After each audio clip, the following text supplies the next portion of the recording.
You're not supposed to know this. The rules you follow were never written for you. They were written to keep you predictable. They teach obedience, not freedom. They dress chains as opportunities. And they tell you patience is virtue, while they take action in silence. Listen, fortune does not smile. Fortune waits to be forced. Luck belongs to the one who prepares, then strikes. You're told to trust in fairness. But fairness is only a story for the powerless. The world bends, not to truth, but to perception. People follow certainty, not reality. Power is not in having, but in making others believe you have it. Control is not won, it is crafted, and while the majority waits for permission, the few rewrite the script. This is why you're not supposed to know this, because once you see the design, you can step outside it. Power hides in silence. You're not supposed to know this. The strongest powers don't shout, they don't announce themselves, they don't reveal their cards. Silence is their fortress. What you see on the stage is never the whole play. The spotlight blinds you, while the real moves happen in the shadows. The loud ones are decoys, the quiet ones are architects. Those who rule rarely speak, those who speak rarely rule. Silence is not weakness, silence is strategy. Silence is the pause before the strike. Look at history. The kings who spoke too much died too soon. Rulers who revealed their plans lost their thrones. The generals who shouted their intentions were ambushed by those who whispered. Power does not live in noise. Noise is distraction. Noise is theater. Noise keeps the masses busy, while the game is played elsewhere. You are told transparency is strength, but transparency is a costume for the weak. The strong never show their hand. Think about it. Every empire fell because someone spoke too much. Every dynasty crumbled because secrets were spilled. Every revolution succeeded because whispers carried more weight than speeches. The quiet ones are always underestimated. They smile when they are insulted. They nod when they are ignored. They agree when they are opposed, and in their silence, they sharpen their blade. Silence buys time. Silence collects information. Silence listens while others betray themselves with words. The fool wants to be heard. The wise want to know, and the powerful want to remain unseen. You think truth is in words. It isn't. Truth is in what is withheld. The louder the claim, the weaker the reality, the softer the whisper, the sharper the intention. Remember this. The enemy you fear is never the one who threatens. It's the one who watches and says nothing. The negotiator who pauses longer always wins. The rival who stays quiet makes you reveal yourself. The one who keeps still controls the impatient. This is why silence terrified people. They need noise. They crave answers. They want certainty. Even lies will do. And silence denies them all of it. When you refuse to speak, you force them to imagine. And imagination is more powerful than explanation. They will invent a monster bigger than you could ever describe. They will build a legend greater than you could ever claim. Power hides in silence, but grows in fear, and fear grows in the absence of clarity. The powerful know this. They don't explain. They don't justify. They don't argue. They let others argue against shadows. The moment you speak too much, you hand them the weapon. The moment you explain yourself, you surrender authority. The moment you defend yourself, you lose command. The powerful stay silent and let the silence do the work. That's why you're not supposed to know this, because if you mastered silence, you would stop being controlled by noise. You would stop dancing to the tune of panic. You would stop chasing explanations. Instead, you would watch. You would listen, you would wait, and when the right moment came, you would move without warning. This is how kingdoms were built. This is how thrones were stolen. This is how legacies were carved. Silence is not absence. Silence is presence magnified. Silence is the weapon hidden under the cloak. Silence is the storm you never hear until it breaks. Control is an illusion. That is why power hides in silence, and silence leads to the second truth. Control is an illusion. You think someone is pulling every string. You think the world is governed by perfect order. You think the system is unshakable. But control is never absolute. It only looks that way from a distance. The ones above you pretend. They project certainty. They broadcast authority. But behind the curtain, they fear chaos more than you do. Every government, every empire, every company is nothing more than people pretending they have control.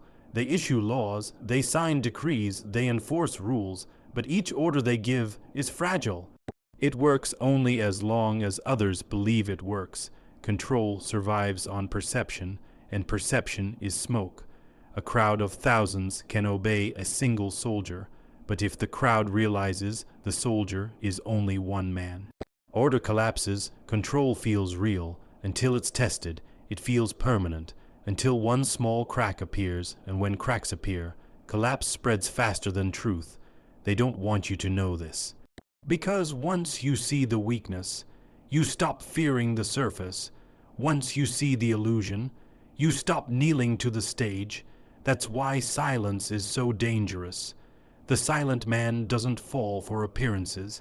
He sees the wires behind the puppet show. He sees the trembling hands of the supposed masters. Control is never complete. Not in politics, not in business, not in families, not in yourself. The greatest leaders lie awake at night, afraid of revolt, afraid of betrayal, afraid of collapse, but they never show it. They wear masks, and masks convince the crowd because people prefer the illusion of control to the truth of chaos. That's the secret. Control is not real. Belief is real. And if belief breaks, so does control. Wars prove this. Tyrants fall overnight. Empires dissolve in days, not because power was taken, but because obedience evaporated. One whisper spreads, one rumor ignites, one spark lights the masses, and suddenly the illusion collapses. This is why rulers are obsessed with fear. Fear reinforces the illusion. Fear silences doubt. Fear makes people mistake obedience for safety, but remember, fear is fragile too. It works only if you believe the threat is greater than your courage. The silent ones test the illusion. They nod while they plan. They obey while they watch. They bow while they sharpen, and then, at the right moment, they push, and the entire stage comes crashing down. That's the hidden law. No one is truly in control. Everyone is balancing on perception. Everyone is hostage to belief. The ruler fears the crowd fears the ruler. Each depends on the other. Each is trapped in the illusion of control. Even your own life proves it. You think you control everything. Your future, your path, your destiny. But you don't. Disaster interrupts. Accidents rewrite plans. Fortune shatters structure. What you call control is simply adaptation disguised as mastery. You never control the storm. You only adjust your sails. But here's the truth they don't teach you.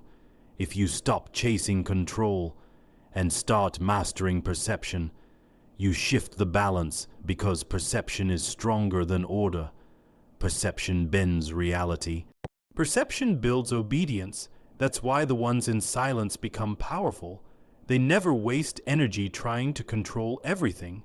They focus on appearing unshakable, and that appearance creates obedience in others. Obedience is designed. That is the game you were never supposed to see, and the reason you never saw it is because obedience was designed for you, not taught, not suggested, designed. From the moment you could walk, you were told to sit.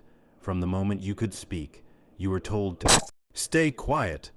From the moment you could ask why, you were told to accept. Obedience is not natural. It is engineered, step by step, rule by rule. Schools don't teach freedom. They teach lines. They teach bells. They teach waiting for permission. Workplaces don't teach power. They teach hierarchy. They teach compliance. They teach fear of losing the paycheck. even families, train obedience, respect without question, tradition without reason, submission without thought. Every structure you know is built on this design, because without obedience, control collapses. Without obedience, illusion fades, so they start early. They reward the quiet child. They punish the rebel. They praise the follower. They shame the questioner, and slowly, obedience becomes identity. You stop asking if the rule is fair. You only ask if you followed it correctly.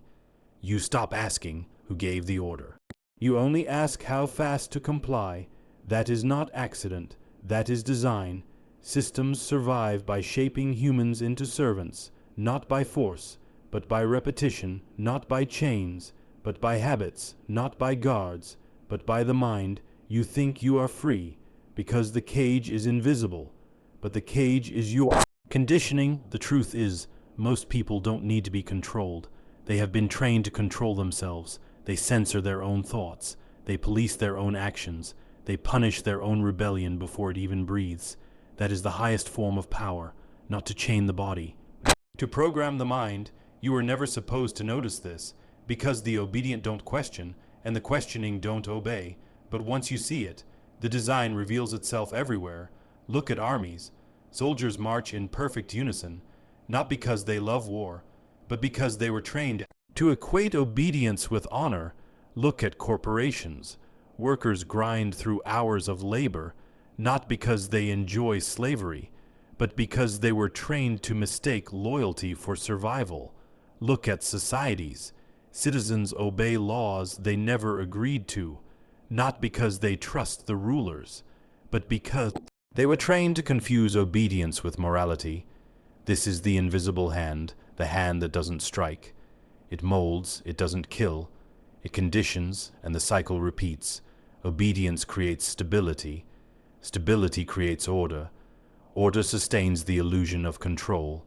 But remember, what is designed can be redesigned. What is built can be broken. What is taught can be unlearned. And that is why obedience is the most dangerous design, because it is not enforced by chains on your wrists.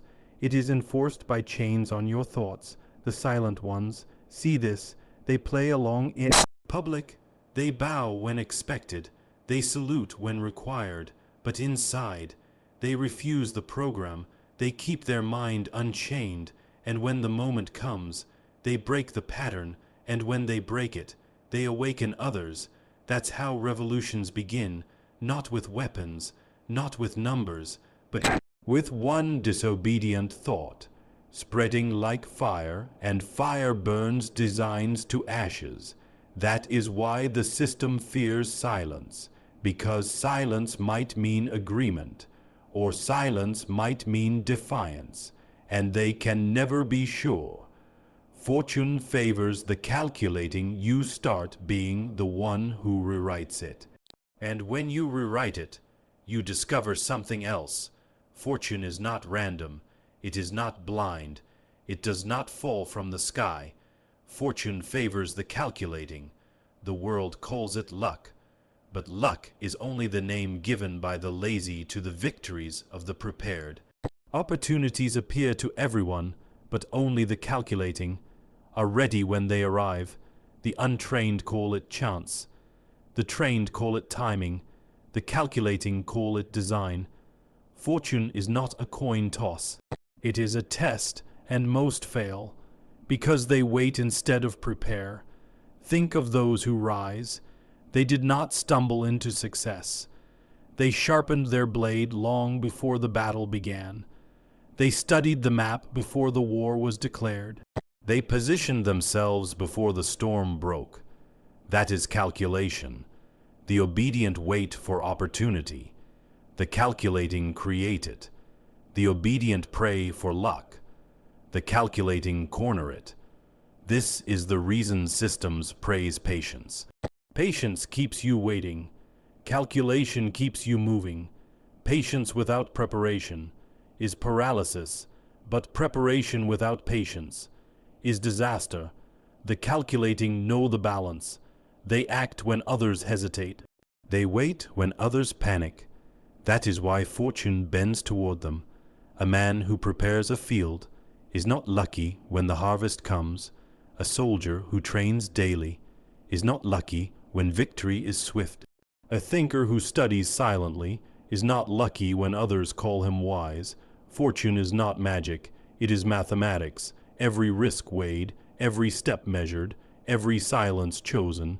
Even chaos has patterns. The calculating study them, the obedient fear them, and the reckless drown in them. The world mistakes confidence for luck, but confidence is born of calculation. The general appears fearless because he already counted the losses. The leader appears decisive because he already mapped the outcome. When others hesitate, the calculating strike. When others rush, the calculating hold back. When others depend on chance, the calculating depend on certainty. This is why fortune rewards them, because fortune is not a gift, it is a mirror, it reflects preparation. The crowd sees a sudden rise, the calculating see years of invisible work, the crowd sees luck. The calculating see inevitability, and inevitability is the true face of fortune. Remember, fortune doesn't smile randomly, it smiles at discipline, it smiles at foresight, it smiles at patience armed with strategy. The obedient think fortune is outside them. The calculating know fortune is within them. This is why the powerful never gamble. They appear to take risks, but those risks are measured to the last detail. They bet only when the dice are loaded. They play only when the game is tilted. That is not chance, that is calculation, and so fortune bows to them.